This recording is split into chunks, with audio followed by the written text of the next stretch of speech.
It all started 300 years ago with the discovery of the Black Marker, an alien artifact found under the old Gulf of Mexico on Earth. It seemed to hold the promise of limitless energy until it produced dementia, insanity, and a twisted life after death known as Necromorphs. The details of the original Black Marker disaster were buried in cover-ups and conspiracies, but not before an entire religion could be launched in the name of one of its researchers, Michael Altman. His questionable death turned him into a martyr, and unitology was born. The original Dead Space is one of the most atmospheric horror games to date, and it was the start of the dismemberment-based gunplay the series is known for. Dead Space 2, while not as atmospheric as the first game, at least in my opinion, improved the gameplay on all levels. Then you've got Dead Space Extraction, which is a prequel to Dead Space, and it's one of the best rail shooters for consoles. Since I had a blast with all of these games, I was looking forward to Dead Space 3. Developed by Visceral Games and published by EA, Dead Space 3 was released for PC, PlayStation 3, and Xbox 360 in February 2013. For this review I played the PC version, and unlike the previous two games, there's no serious technical issues that should be addressed before playing. I did play this through the Origin client and did acquire all of the DLC, including the Awakened episode, which will be covered in this review. This review will contain some spoilers, so if that bothers you, you may want to stop watching now. You have been warned. Now let's take a look at Dead Space 3 and see what kind of horror Isaac is in for this time.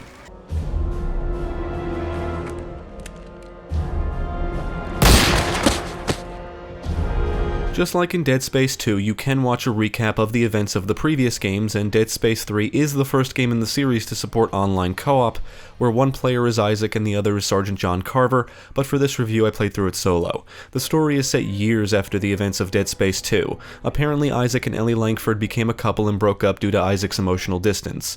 Isaac is recruited by Captain Robert Norton and Sergeant John Carver of EarthGov to help find Ellie and her missing team. The trio is attacked by unitologists led by Jacob Danik, who activates a marker causing another Necromorph outbreak. After finding Ellie and some of her team members, Isaac believes that the ice-covered planet Tau Volantis is the marker homeworld, and the group sets out on a quest to go there and find a machine that can stop the markers and Necromorphs. It turns out the planet was actually a homeworld to aliens who were consumed by the markers, and its moon is a Necromorph. The group fights their way around the planet, fending off Necromorphs and unitologists in an effort to end the Necromorph nightmare once and for all. The Awakened campaign takes place directly after the events of the main campaign. Isaac and Carver wake up on the surface of Tau Volantis, shocked to be alive, and discover that the marker's effects are still present and they experience hallucinations frequently. The episode focuses on their quest to escape the planet. While the main campaign is quite long, taking me around 12 hours to beat, Awakened can be beaten in about 2 hours, so it's quite short. The storyline is alright, but I do think it's the weakest out of all the main games. The voice acting is actually quite good, and the best lines in the game are delivered by the scavenger bots. I see from the horrid mess around here that the humans are still in charge. Lovely. Touching the body plate of a resource collector is considered rude. This bench wants me to step inside. We just met. That hardly seems appropriate. Sir, if you wouldn't mind this time, no more stomping me, that would be splendid. I find them hilarious. Unfortunately, you need the bot personality pack DLC, otherwise they're silent. It should be noted that Dead Space 3 does focus a lot more on action. The atmosphere can still be creepy, but I would describe this as more of an action game than a horror game. I don't really mind it myself, but if you're in this for the horror stuff, you may be disappointed. If you thought Dead Space 2 was a step in the wrong direction in terms of atmosphere, then you'll discover fairly quickly that Dead Space 3 continues in this direction. The core mechanics of the series are all here, and the speed and pacing is basically on par with that of Dead Space 2. You can walk, run, stomp, and punch as expected, but now you can roll, crouch, climb, and take cover behind objects.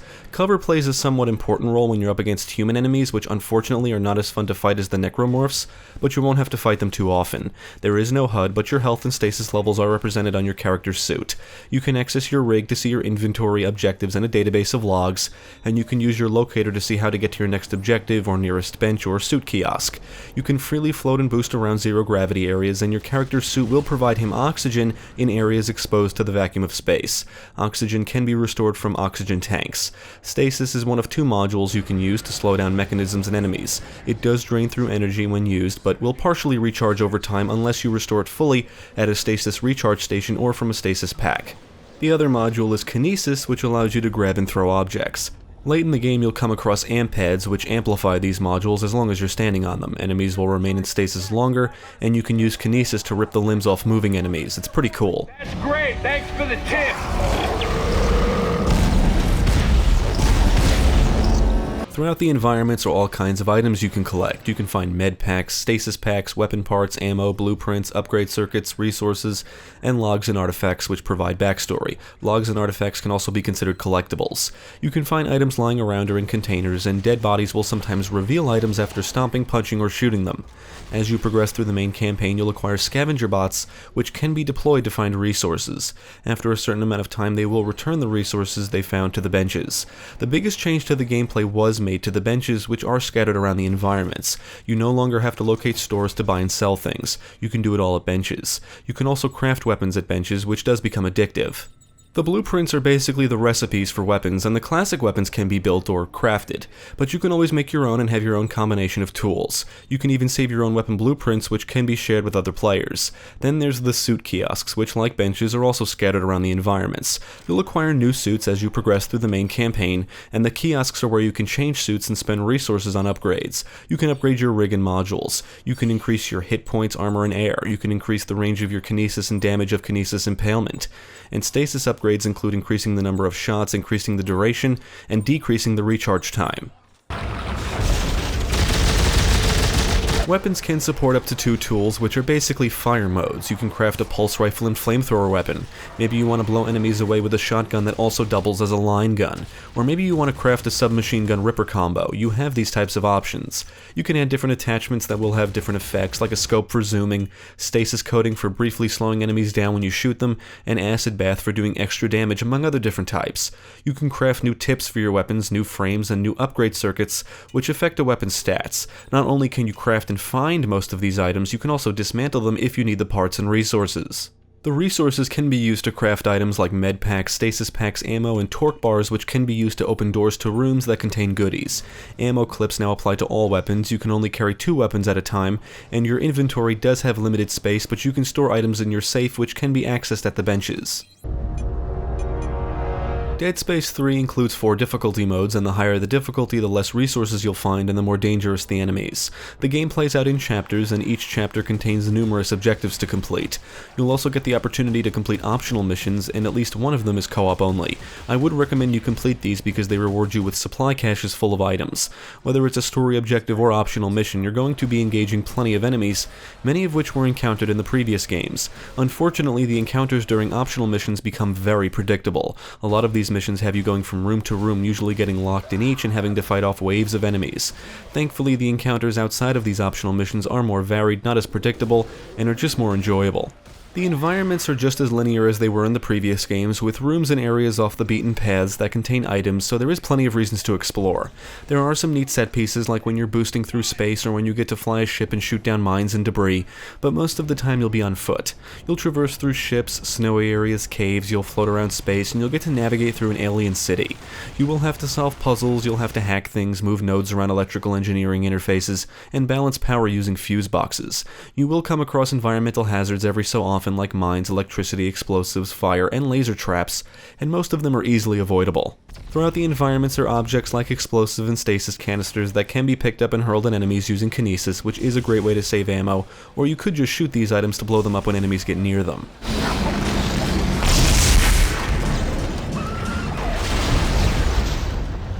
If you've played the previous games, you should know how to engage enemies properly. Aim for the limbs and cut them up into pieces. Blowing off their limbs not only does damage, but also slows them down. Your stasis module can be very helpful, especially when you get overwhelmed, and it's always a good idea to keep plenty of ammo and a few med packs on you at all times. Dead Space 3 adds human enemies to the roster, and they're just not that fun to fight.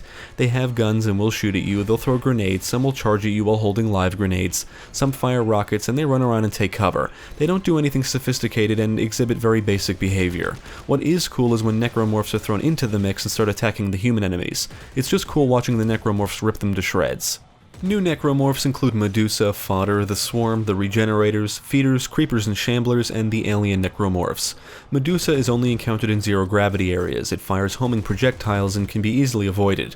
Fodder are more human in their appearance and wield melee weapons. The Swarm are basically the replacement for Swarmers and Infectors from the previous games. They can swarm you and reanimate corpses. The Regenerators are large Necromorphs that can regenerate limbs, so you'll want to run from them, utilize your Stasis module, and try not to waste too much ammo shooting at them. Feeders appear in large numbers and can easily overwhelm you. Their behavior is similar to that of the Pack from Dead Space 2, which do actually make an appearance in the Awakened campaign. A Creeper is a small necromorph that reanimates dead bodies, which I guess are the Shamblers, and they can wield guns. The Alien Necromorphs are large creatures that will charge at you and can eject crawlers. Most enemies will rush you, some can fire projectiles, and if an enemy gets too close it can grab onto you and drain your health. As you progress through the main campaign, you'll encounter tougher variants of certain enemies, but as long as you upgrade your weapons regularly, they shouldn't be that difficult to take down. You do want to be aware of your surroundings so you don't get cornered, otherwise you'll often be mashing a button to get enemies off you. There are some boss battles which really are not that difficult, at least on normal. I would say they're just as challenging as the bosses in the first game, which means not very. Since when are you giving the orders?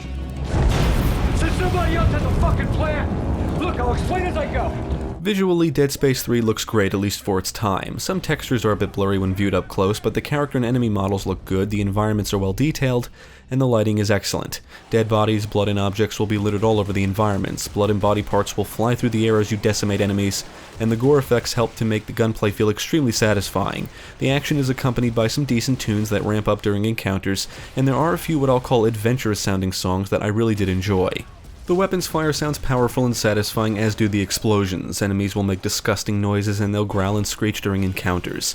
Now, I did force VSync externally because the setting in-game will cap the frame rate at 30, but other than that I had no major issues when it comes to the technical aspects. The frame rate was solid throughout and I did not encounter any serious bugs.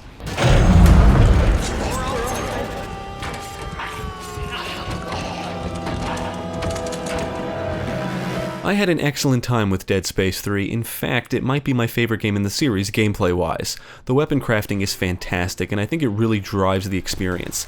Every time I came across a bench, I would spend about 5 to 10 minutes crafting new stuff or messing around with new combinations. It can be very addictive. The iconic weapons from the previous games are still here, but now that you can basically mix and match the different weapon types in addition to the new ones added here, there's a crazy amount of freedom and options when it comes to how you want to obliterate your foes. With that said, Dead Space 3 doesn't always feel like a Dead Space game. The developers put a much bigger focus on action this time around, and while I personally enjoy it, what made the original Dead Space so awesome was not just the gameplay, but the fantastic, horrific, and creepy atmosphere. Even Dead Space 2 was creepier than this. Don't get me wrong, Dead Space 3 has creepy areas and scenarios, but the horror element is noticeably reduced here.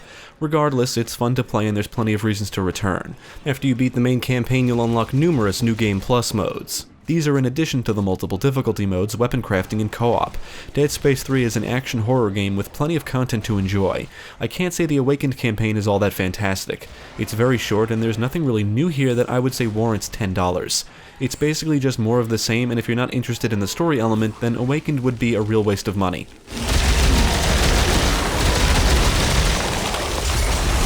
I would absolutely recommend Dead Space 3 to fans of action and horror games. The atmosphere doesn't come anywhere near those of the prior games, especially the first one, but if you enjoyed the dismemberment-based combat in those games, you'll be in for a real treat here. You can play alone or with a buddy, and the amount of content on offer will provide you plenty of hours of enjoyment. Definitely check out Dead Space 3.